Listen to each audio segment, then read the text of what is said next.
अस्सलाम वालेकुम दोस्तों, आप सब कैसे। मैं उम्मीद करती हूँ आप सब खैरियत से होंगे। मैं हूँ आपकी होस्ट राबिया चौधरी। आज एक न्यू वीडियो के साथ आपकी खिदमत में हाजिर हूँ। अगर आपको किसी बात की समझ ना आए तो कमेंट्स करके आप पूछ सकते हैं। आपके कमेंट्स का जवाब ज़रूर दिया जाएगा। प्लीज़ जिसने मेरा चैनल सब्सक्राइब नहीं किया तो प्लीज़ उसको सब्सक्राइब कर ले, ताकि हर नई आने वाली वीडियो से आप बाखबर रह सकें।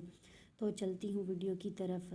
सवाल ये पैदा होता है कि कुंवारी लड़की अगर किसी लड़के के साथ ज़नाह कर ले, ज़नाह के बाद उसे हमल हो जाए तो उसे हमल के बारे में क्या हुक्म है।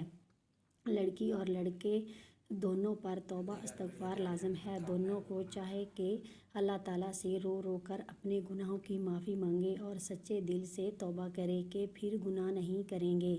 अगर हमल को 4 माह की मुद्दत गुज़र गई है तो उसका हमल गिराना नाजायज़ है।